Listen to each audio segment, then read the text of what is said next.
On va chercher les grues. Allez. Oui, Gégé. Et on va aller chercher le chargeur. La pelle cisaille. Pétards, cris, larmes, ce sont des mois de stress et de colère qui s'expriment devant les grilles du tribunal ce matin.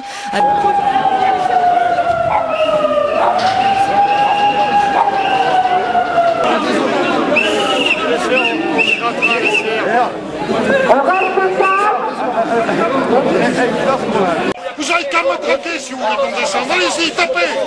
Ce qui me met hors de moi, et vraiment c'est une aberration, c'est qu'on est des citoyens honnêtes et ils nous traitent comme des terroristes. Quand on voit le comité d'accueil qu'on nous a réservé hier à Saint-Saturnin, aujourd'hui au tribunal de commerce, qui est soi-disant une audience publique, c'est incompréhensible. Retour au calme, les employés rentrent et la décision tombe. L'entreprise est cédée sans trop de surprise à Praxi Finance pour plus de 4 millions d'euros. Et c'est Praxi qui est repreneur de l'entreprise Bourbier. Voilà. Sur Bernon, je laisserai la parole au Bernon, puisque c'est pas conforme à leurs attentes.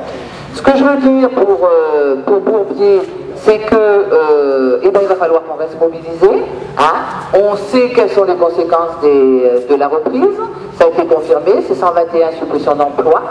Donc maintenant à nous de voir de faire réintégrer le plus vite possible les personnes qui sont licenciées, à montrer que le repreneur s'est peut-être trompé sur les postes qu'il supprime. Pour nous, il s'est trompé parce que faire tourner un centre de tri avec 17 personnes alors qu'avant il y en avait 30, c'est très fort.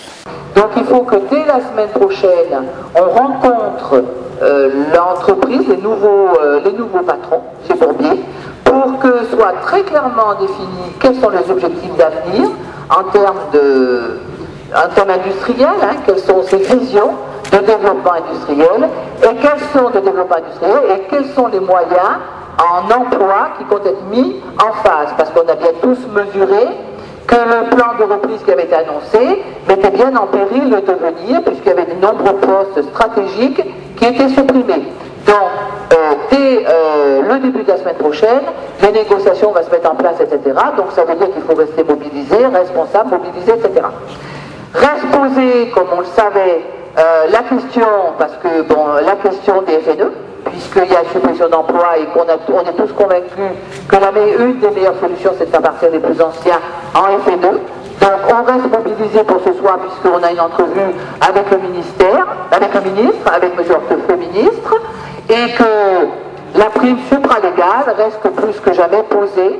Donc on va rencontrer le ministre pour discuter de ça, et on va aussi discuter sur le développement d'un plan de formation, parce que si effectivement Praxi, et on l'espère, et on compte dessus, confirme sa volonté de développer l'entreprise, et bien ça voudra dire qu'il y aura des embauches supplémentaires. Donc il faut que les périodes d'attente, s'il n'y a pas de période d'attente, ça sera simple. S'il y a des périodes d'attente, il faut qu'elles servent à la formation. On l'a souvent dit, chez Bourbier, il n'y en a jamais eu, jamais un jour de formation. Il faut qu'elles servent à des plans de formation. Donc ça, on va l'évoquer avec le ministre ce soir. Et le plan de formation, on a demandé une entrevue avec le conseil régional, parce que la formation professionnelle relève essentiellement du conseil régional. Donc on a demandé une entrevue. Des négociations à mener dès lundi avec Mathieu Charrère, futur directeur, actuellement à la tête de Vacher au Puy-en-Velay. Des négociations notamment sur les primes supralégales, jugées insuffisantes par le personnel, pas par la direction qui veut rassurer. Une délégation devait rencontrer le ministre Hortefeux en fin d'après-midi afin qu'il appuie leurs revendications.